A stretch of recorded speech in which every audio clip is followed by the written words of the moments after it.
Salut à toi et bienvenue sur la chaîne. Moi c'est Arnaud Bruckler et dans cette masterclass SEO et branding, je t'accompagne pour transformer ta passion en une véritable marque d'autorité. Dans cet épisode, on va voir comment passer à la vitesse supérieure avec ton projet grâce au scaling. Tu verras qu'il existe différentes méthodes à mettre en place étape par étape pour garantir une croissance stable et durable sur le long terme.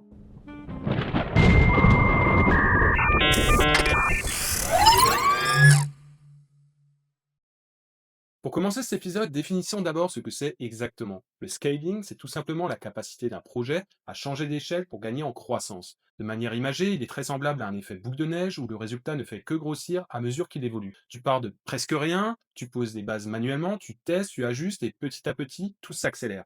Mais cette croissance ne se fait pas toute seule et elle doit être structurée pour être rentable. Une erreur que font beaucoup de créateurs, c'est de vouloir tout scaler trop vite. Mais si ta base n'est pas solide, que tu n'as pas prouvé l'efficacité de tes idées, tu vas juste accélérer un modèle bancal. Il faut donc au contraire avancer étape par étape.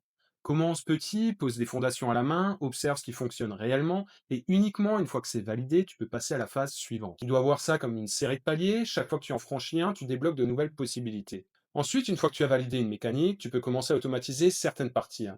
Tu sais que ça fonctionne, tu as les résultats et tu as donc les bons signaux. Tu peux donc investir du temps ou de l'argent pour automatiser ce qui était avant manuel, comme l'ajout de contenu, la récupération de données, le suivi des performances, la génération de tes pages ou même l'envoi d'emails. Un autre axe de croissance essentiel pour ton projet concerne l'extension de tes sources de trafic. Tu dois progressivement diversifier, avec le SEO bien sûr, mais aussi les réseaux sociaux, le trafic direct lié à ta marque, ainsi que les liens depuis des sites d'influence ou des communautés. Concernant les réseaux sociaux, il vaut mieux commencer par un canal principal, celui qui est le plus adapté à ton audience. Puis une fois que tu le maîtrises, tu peux étendre à d'autres plateformes en respectant à chaque fois leur code spécifique. C'est la même logique pour les revenus. Si tu veux devenir une vraie autorité, tu dois éviter de dépendre d'une seule méthode de monétisation. Tu peux donc combiner affiliation, vente de liens, publicité, produits, services ou encore des formations.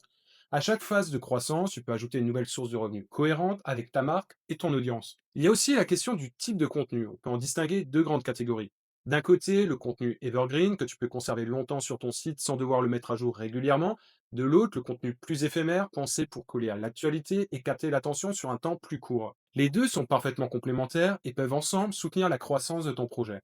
Tu peux par exemple commencer par créer un outil basé sur du contenu evergreen pour générer un trafic régulier et stable dans le temps. Puis ajouter une partie plus dynamique, tournée vers l'actualité avec une logique de média. Le premier apporte de la stabilité, le second apporte de la visibilité, de la récurrence et de la fidélisation, notamment sur les réseaux sociaux. Un autre levier de croissance important, surtout quand ton projet prend de l'ampleur, c'est de faire évoluer ton équipe. Au début, tu vas probablement tout faire toi-même, le contenu, le design, la technique, la stratégie, et c'est normal. Mais très vite, tu vas te rendre compte que si tu veux continuer à grandir, tu ne pourras pas tout porter seul. Il va falloir commencer à déléguer. Tu peux d'abord t'appuyer sur des freelances pour des missions ponctuelles, et puis progressivement, certaines personnes vont devenir essentielles à ton projet. À ce moment-là, tu pourras réfléchir à créer des postes plus fixes ou à leur confier plus de responsabilités. Mais attention, déléguer ne veut pas dire que tu vas délaisser certaines parties. Ton rôle, c'est de t'assurer que chacun comprenne la vision globale, les objectifs et l'impact qu'il peut avoir dans l'évolution du projet. Une équipe bien structurée qui avance dans la même direction, c'est ce qui te permet de continuer à croître sans t'épuiser. Une fois que ton modèle fonctionne bien dans une langue, tu peux envisager l'internationalisation. Mais là encore, il ne faut pas aller trop vite. Ouvre pays par pays en adaptant chaque version à la langue et à la culture locale, tout en gardant une qualité équivalente à ton site principal. Il vaut mieux faire une bonne version anglaise ou espagnole que 5 versions bâclées avec du contenu approximatif. Chaque marché mérite un vrai effort si tu veux pouvoir le dominer de façon crédible.